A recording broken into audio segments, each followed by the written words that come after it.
이 시간 함께 말씀 보도록 하겠습니다. 왜 이렇게 빠르지? 왜 이렇게 빠르게 진행이 되지? 오늘은요, 은혜가 충만한 날입니다. 오늘 말씀도 임팩트 있게 딱 하나만 전하려고 합니다. 잘 집중해서 말씀을 들어야 우리 삶 가운데 적용하지 않을까 생각합니다. 오늘 우리 하나님의 말씀 사사기 10장 1절에서 5절 말씀입니다. 사사기 10장 1절에서 5절. 우리 함께 짧은 말씀이니까 함께 말씀 다 함께 읽도록 하겠습니다. 우리 함께 읽죠. 시작. 아비멜렉의 길을 이어서 이스라엘아 그곳에 산다 그의 아들을 불러서 이스라엘을 구원하라. 그가 아비멜렉이 함께 거주하면서 이스라엘을 장사받은 지 23년 만에 죽음에 하루에 장사되었더라. 그 후에 길르앗 사람 야일이 일어나서 22년 동안 이스라엘의 사사가 되니라. 그들에게 아들 30명이 있어 30을 탔고 성읍 30을 가졌는데 그 성읍들은 길앗 땅에 있고 오늘까지 하봇 야일이라 부르더라. 야일이 죽음에 가문에 장사되었더라. 아멘. 네, 오늘은 세대 통합주일입니다. 오늘 아이들과 함께 예배 드릴 때 우리가 함께 기뻐하며 우리 아이들의 신앙을 위해서 또한 우리의 성김을 통해서 주님이 기뻐하시는 예배가 되길 간절히 소망합니다.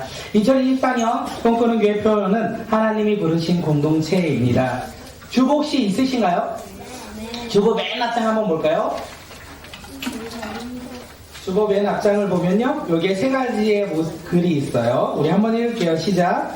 예수님만 바라보는 공동체, 예수님을 생각하는 공동체, 예수님께 집중하는 공동체. 그 공동체가 우리 꿈꾸는 공동체가 되어서 올 한 해 하나님의 놀라운 기적과 하나님이 주시는 승리를 우리 교회가 또한 우리 가정이 또한 우리가 속한 직장에서 우리가 경험하며 누리며 살아가는 믿음의 자녀들이 되길 간절히 소망합니다. 그렇게 살아가는 주님의 자녀들이 되길 간절히 소망합니다. 하나님께서 오늘 우리에게 주신 말씀의 제목 과연 무엇일까요? 아시는 분 있으실까요? 평범한 인생. 네, 평범한 이렇게 주보에도 넣고 오시는 길에도 넣는데 평범한 인생입니다. 제가 다들 모르시겠지만 제가 축구인이거든요.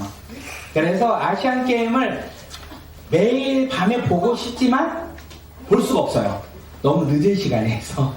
그래서 맨날 짧은 하이라이트 영상을 보는데 제가 그것을 볼 때마다 생각했던 것은 나도 이강인처럼 축구를 좀 잘했으면 좋겠다. 손흥민처럼 축구를 좀 잘하면 얼마나 좋을까 생각했습니다. 왜냐하면 제가 축구인이잖아요. 축구를 해요.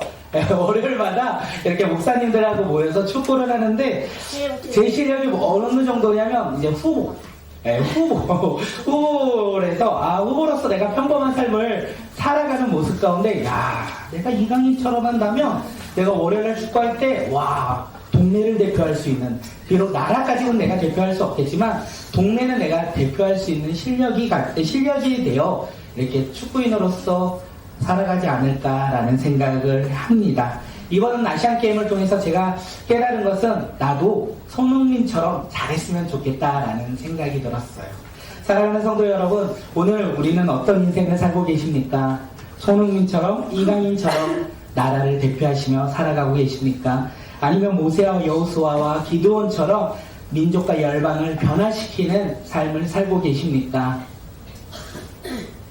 아무도 그렇게 살아가지 못하는 것 같아요. 그렇다면 우리는 동일할 것 같습니다. 저랑 동일해요.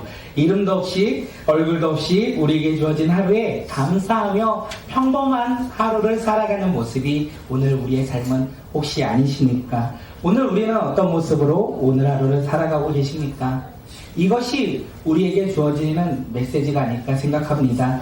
이따가 우리가 마지막을 볼 때 우리의 평범한 인생이 얼마나 귀한 인생인지 깨닫길 간절히 소망합니다. 사사기 9장에서 한 인물이 나오죠. 가시나무와 같이 살아갔던 그 사람 아비멜렉이 나옵니다. 아비멜렉은요, 그의 인생은 손흥민처럼 살아가고 싶었을 거예요. 이강인처럼 살아가고 싶었을 거예요. 많은 사람들에게 인정을 받고 이 세상을 다스리는 왕이 되고 싶었던 사람이 바로 아비멜렉이었습니다. 그래서 그는 그 인생을 살고자 형제 70명을 죽였어요. 그리고 시간이 흐른 후에 자신을 왕으로 세웠던 세겜 사람들의 반란의 소식을 듣고 그 사람들도 모두 죽이는 일까지 행하였다라는 것을 우리가 알 수 있지 않습니까? 아비멜렉은 가시나무와 같은 인생 가운데 그 인생을 벗어나 열매를 맺는 인생을 살아가고 싶었어요. 사람들에게 인정받고 칭찬받고 누리는 삶을 살아가는 행복한 삶을 살아가고 싶었어요. 그런데 그의 인생은 언제나 가시나무와 같은 인생이었습니다. 그렇게 그는 그 누구를 바라볼 수 있는 여유가 없었어요. 이스라엘의 평안을 소망하며 그 평안을 위하여 살아가고 싶은 여유가 없었습니다. 그는 언제나 자신이 주인이었고 자신이 이 세상의 중심이 되고자 바라보았던 사람이기 때문에 그렇습니다. 이와 반대로 오늘 우리가 읽었던 본문에서 두 사람의 사사가 나옵니다. 한 명은요 둘라고 한 명은 야일이에요. 둘라와 야일, 그들은 오늘 본문을 보니 특별한 업적이 없어요. 특별한 사건도 없어요. 성경에서 그것을 기록하지 않아요. 그들의 삶은 평범한 사사의 모습이었다.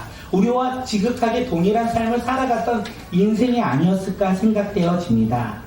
그래서 오늘 본문 10장 1절은 아비멜렉 뒤에 이어서 둘라와 야일이 나오고 그들은 45년 동안 이스라엘을 다스렸고 그 기간 동안 놀라운 것은 평범한 사사인데 평범한 지극히 성경에서 아무것도 업적이 나오지 않았던 사람들인데 놀라운 것은요 이웃나라의 침략이 없었어요. 45년 동안 이웃나라의 침략도 없고 이스라엘의 내전도 일어나지 않았습니다. 평안이 가득한 새로운 시대가 열렸다라고 우리는 볼 수 있어요. 아비멜렉과 둘라와 야일은 동일하게 이스라엘을 다스렸어요. 그런데 왜 이런 차이가 있었을까요? 우리가 이 차이를 깨닫는 자들이 되길 소망합니다. 아비멜렉은요, 그는 하나님이 택한 사사가 아니었죠. 가시와 같은 인생에서 벗어나고 싶어서 스스로 열심을 내었던 사람이었습니다. 그렇기에 아비멜렉의 관심은 어디에 있었을까요? 하나님에 있었을까요? 아니면 자기에게 있었을까요? 자기에게 있었다라는 거예요.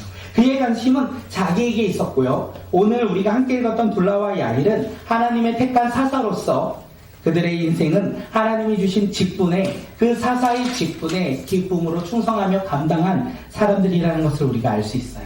그래서 둘라는 사사가 되어서 이스라엘을 구원하였고 이렇게만 나옵니다. 그리고 야일은 사사가 되어 22년 동안 이스라엘을 다스렸다라고 성경에서 이야기합니다. 이 이야기를 통하여 우리가 알 수 있는 것은 둘라와 야일은 자신의 직분에 감당할 때 그들은 최선을 다하였고 그 최선을 다하면서 그들의 관심은 오직 여호와 하나님 앞에 있었다는 것을 우리는 알 수 있습니다. 그렇게 그들이 다스렸던 이스라엘은 차이가 있었어요. 내가 중심이 되어서 다스린 이스라엘, 하나님께 중심을 두고 다스린 이스라엘은 다르다는 거예요. 내전이 있었고 평안이 있었다는 것입니다. 오늘 우리 삶 가운데 우리의 삶도 참 평범해 보입니다. 어느 때는 다른 사람에 비해 부족하고 연약해 보일 수도 있습니다. 그런데 그 평범하고 연약하고 부족한 삶 가운데 우리는 하나님의 일을 감당할 수 있다는 것입니다. 그것을 믿으시니까 믿어야 돼요. 믿기를 소망합니다. 우리 다음 장 한번 PPT 넘겨주세요. 함께 읽을게요. 시작. 지극히 평범하며 때로는 다른 사람에 비해 부족하고 연약해 보이는 내가 하나님의 놀라운 일들을 감당하고 싶으십니까? 오늘의 설교의 메시지는 이거예요. 감당하고 싶으십니까? 아멘.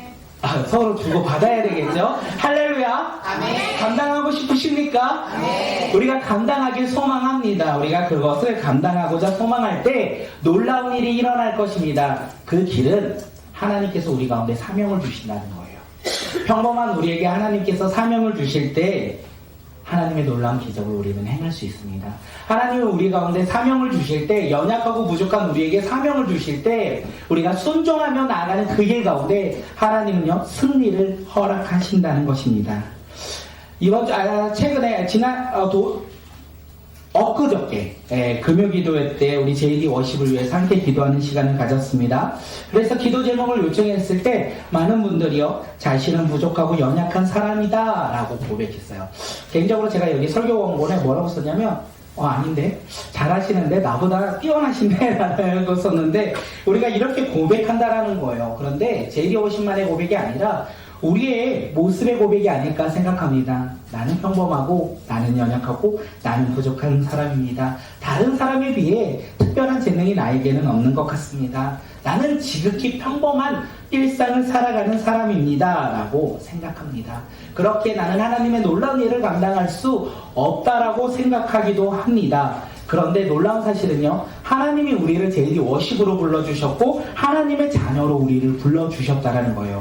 하나님의 부르심에는 결코 실수가 없으십니다. 우리의 모든 걸음을 인도하시는 분이 바로 주님이십니다. 그렇기에 오늘 이 시간 우리는 결단하길 소망합니다. 하나님의 부르심에, 하나님의 부르신 그 사명에 우리가 순종하며 그 길을 걷고자 우리가 결단하고 그 길을 걸어간다면 하나님의 놀라운 기적이 평범한 우리를 통하여 일어난다라는 거예요. 연약하고 부족한 우리를 통하여 하나님의 놀라운 일이 일어난다라는 거예요. 그것을 감당하는 자들이 되길 소망합니다. 부족하고 연약한 우리의 그 걸음에, 순종하며 나아가는 그 걸음에 하나님이 능력을 허락하실 거고 하나님께서 우리 가운데 지혜를 주실 거예요.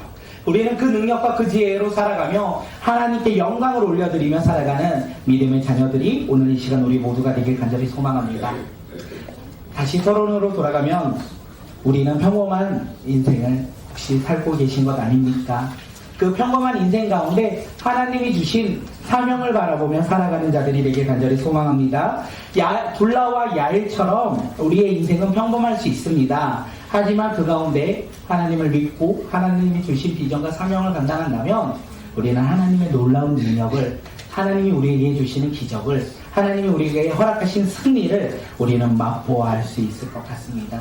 그 길을 우리 함께 걸어가며 그 길을 함께 끝까지 인내하며 걸어가는 믿음의 자녀들이 되길 간절히 소망합니다. 조금 설교가 길었다면 마지막 때의 모습을 이야기할 것 같아요. 우리의 처음은 그렇게 걸어갈지라도 장사될 때쯤에는 우리가 변화될 수 있어요. 솔로몬처럼, 기도원처럼. 그런데 오늘 둘라와 야일은 그 걸음을 갖고 결국에는 뭐라고 되냐면 장사되었더라. 그들은 그 길을 걸어갔다라는 거예요. 평범한 인생길 가운데 하나님을 바라보며 연약하고 부족한 그 삶 가운데 그 길에 끝까지 충성되어 나아갈 때 하나님은 놀라운 기적과 놀라운 행하심을 맛보아 경험했다는 것을 우리에게 주어집니다. 우리 이 시간 옆 사람을 바라보며 이렇게 인사할게요. 평범한 당신을 하나님이 부르시고 사명을 주셨습니다. 대답할까요? 우리 뭐라고 대답하시겠습니까? 아멘. 할렐루야죠? 네, 우리가 그렇게 대답하고 순종하며 그 길을 걷는 자들이 되기를 소망합니다. 평범한 우리의 인생에 하나님이여 은혜를 가득 부어주시길 간절히 소망합니다. 평범한 우리 인생에 주님의 사랑이 넘치기를 소망합니다. 그래서 우리의 평범한 인생 가운데 주님이 주시는 평안이 차고 넘치길 간절히 소망합니다. 우리 그 기대함을 가지고 이 시간 찬양하며 주님 앞에 나갑니다.